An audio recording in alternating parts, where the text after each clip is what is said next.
welcome to my channel. My name is Sharon, and this is a channel that is dedicated to all things related to narcissism. I've been married to a covert narcissist for almost 20 years. I'm separated from him now, and what I do with this channel is I use my real-life experiences to get information out there to people about what narcissism really is, what it looks like, what it does to you, and what it does to your family. In today's video, I'm going to start a new series I was thinking about because of something that happened yesterday, and it's entitled Crazy Narcissistic Ex Stories. Now, I have two other series on the channel that I started. They each have only one video so far. One of them I started a while ago, and it was called Narcs in the News, and I did it on Chris Watts. I haven't done a second video on that yet, but I'm thinking about doing one on Meghan Markle. If anybody is interested in that, let me know in the comments, or if you're not, let me know that too, and I won't do it. The other one is on evil. I did a video on evil a couple of weeks ago, and I do have 3 more lined up to do, so I'm going to do the evil ones. And then I thought this would be a fun one. It might be illustrative of the types of things that happen when you're with a narcissist. So before I get into my story that happened yesterday, the crazy narcissistic ex story, I just want to give a little background on my situation for how we ended up where we are right now. So I got married about 20 years ago, and my ex and I split up in December of 2019. The last few years of our marriage were really bad. I was codependent until 2016, and at that point I stopped being codependent, stopped giving him supply, and he collapsed spectacularly. It was really bad. He couldn't handle it. If you are in a relationship with somebody, please be warned how much narcissistic supply sustains this person. I had no idea. When I stopped giving it to him, really, since I stopped giving him narcissistic supply, he started drinking all the time. He went to a mental hospital. He literally was passed out in front of my house with a loaded gun that sent him off to a mental hospital. He was completely unhinged. It was nonstop silent treatments. He went crazy. It was really bad. So I'm just warning you. I'm not saying that this will happen to everybody, but it definitely happened to me. So in December of 2019, I had been dealing with near constant silent treatments. So he comes home from work one day and another silent treatment. At that point, I was worried about my mental health. Like, really, I thought, this is bad. I can't do it. So I said to him, I was like, you got to go. You cannot be in this house if you're going to give me another silent treatment. So, of course, he's giving me a silent treatment, so he ignored me. He walked into the closet, and he starts packing up clothes. I had just lost it. It was really the straw that broke the camel's back at that point. I was going off on him. I was telling him exactly how I felt. I hated him, couldn't stand him. He was a narcissist. I was telling him all this stuff. You know, they always tell you, if you're with a narcissist, don't tell them you know they're a narcissist. So this is what happened when I told him he was a narcissist. I'll tell you in a minute what happened. So he's in the closet, and at one point, I wanted him to face me. He was like turning away from me, and I was so pissed. So I wanted him to face me. So I grabbed his arm, and I tried to physically pull his body to face me. There's a huge size difference between my ex and I. He's like 250, 260. I'm probably like 105 or so. So I couldn't even move him. Like, literally, I had my hands on his arm. I was trying to pull him. He didn't even budge. So I didn't hurt him at all. But keep this in mind for later.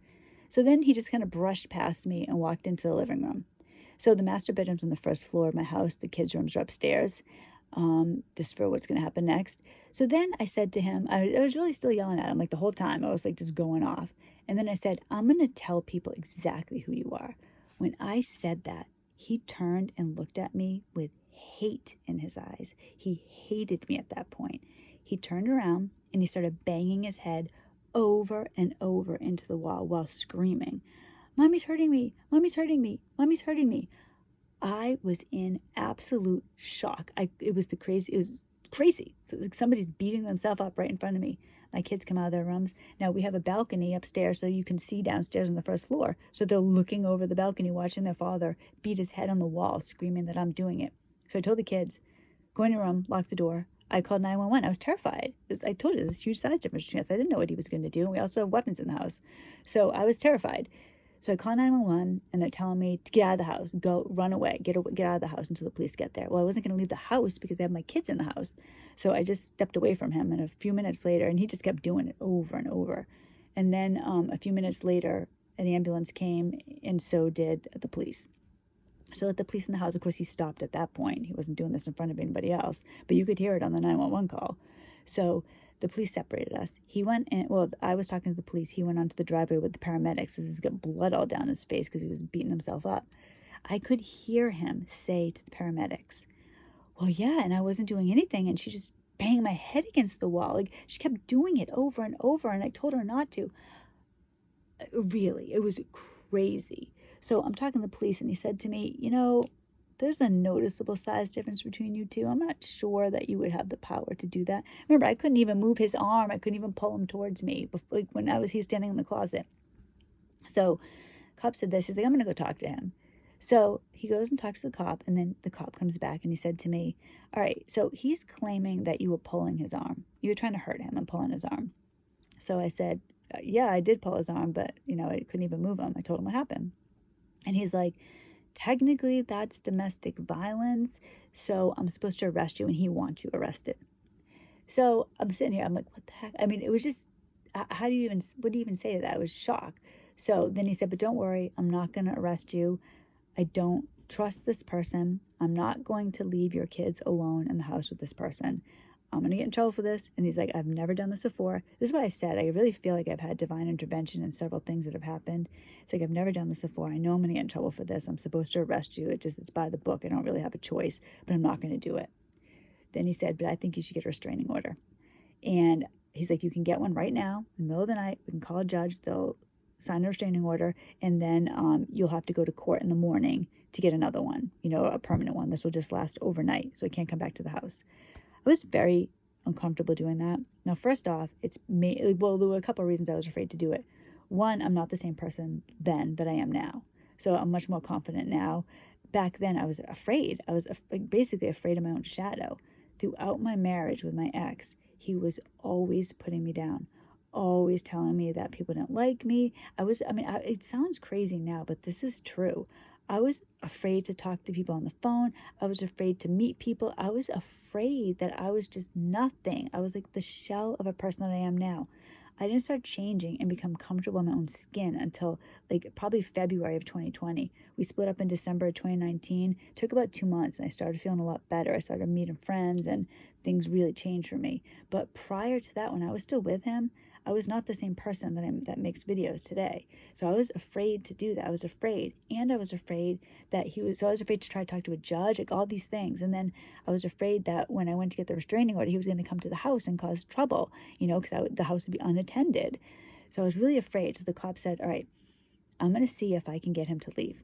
He's like, I don't have any authority to make him leave. It's his house too. He's like, but I'm going to lie to him for you and see if I can get him to leave. So the cop did that for me. He lied to my ex and he left. But before he left, he walked around the house getting his belongings. So the cop followed him room to room for the house. And he starts talking about me to the cop. He's like, yeah, she's stealing my mail. I can't remember what else he said. And he was saying I was stealing his mail. I was causing all these problems. He was just lying to the cop about me. The whole time, he just going off. And at one point, I noticed that my phone was missing. I couldn't find my phone. So I was like, do you have my phone? And then he was forced to take it out of his pocket in front of the cops. He was livid after that because I embarrassed him in front of the cops because it made him look bad. He was trying to keep me without communication. So the cop noted that down. He saw him writing it down in the report, and that was later. I'll tell you what happened afterwards. Later, it was on another report. So he left, and, the next day, actually, after he left, I was very upset. I was hyperventilating.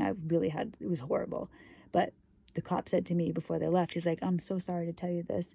He was like, but it's possible. He's like, hopefully this won't happen. He's like, but Child Protective Services might call you tomorrow because there was a domestic violence allegation. We know you didn't do it, and so it probably isn't going to happen. Right? He was just so nice. Of course, the next day it did happen. So I get this call from Child Protective Services. They had to see my kids. I can't remember I think it was within 48 hours. Maybe it was 24 hours. I think it was 48. They had to see my kids. The whole thing, though, nobody believed this. In the police report itself, it even says that. It says they suspect that this man is lying. So it said that. But reality is, if somebody accuses you of domestic violence or child abuse, whatever it is, they have to go through the investigation. So I had to go through this investigation. He caused this by lying about me. Never did he say I was lying. It's not true. he didn't say that. He let this happen. It took 2 months. I had to have my kids interviewed, and these are his kids too. So he let his kids be interviewed by Child Protective Services. Someone come over the house, looking at every single room in the house, going through my refrigerator, looking at my cabinet, see what type of food I had. This is what's happening. I had to have 2 friends interviewed by Child Protective Services to see what type of person I was. Remember, at the time, I was like this shy, like frightened person. I was afraid of my own shadow. The only thing was that I stopped giving him narcissistic supply, but I was still a beat down person. I had been abused in the marriage, and I was acting like somebody who had been abused in the marriage. So it was horrible. It was terrible. And I had to go through that for 2 months, 2 months until it was cleared up. He let this happen. I mean, that's just reality. So this is why we split up. He has never tried to make amends. He has never tried to be a good person, change, do anything. He just claims that he lives in his car. I don't know if he lives in his car. I have no idea. I believed that he did until my best friend said to me, Sharon, there's no way he's been living in his car for a year and a half. After he said that, it hit me like a ton of bricks. I don't believe he lives in his car. I did believe it. I think that he's probably living in a hotel or a motel telling me he lives in his car, so I feel bad for him. I don't know. I really don't know. I don't see him. We have barely any communication. Any communication we have is mainly me chasing after him because we have health insurance through his work. If the kids need to see a doctor or whatever, trying to get information from him. He has financial responsibilities to me. I'm always trying to get money, like, when it's time, and he's supposed to pay me. He gets paid. I'm always like having to chase him to make sure I get money so I can pay my mortgage and things like that. It's a really bad situation. I'm always chasing him down. He doesn't have any communication. He's had no communication with the kids at all. None. Zero. Doesn't see them. He doesn't call them. He doesn't email them. He doesn't text them. Nothing. 13 months. He's completely given up on them. But every once in a while, he will tell me that he wants to come home. I want to come home. And, at first, when we first split up, I would tell him that he needs to change to come home. Of course, I'm going to change. And then that was all I heard about it. Now, I just don't even say anything to him because the reality is it doesn't matter. Like, he's not coming home. There's no way. It's just no chance. So he just apparently lives in his car, according to him. That's all. He doesn't do anything. He doesn't try to be a good man. He just is falling apart. He's a complete mental case. This is where he is right now.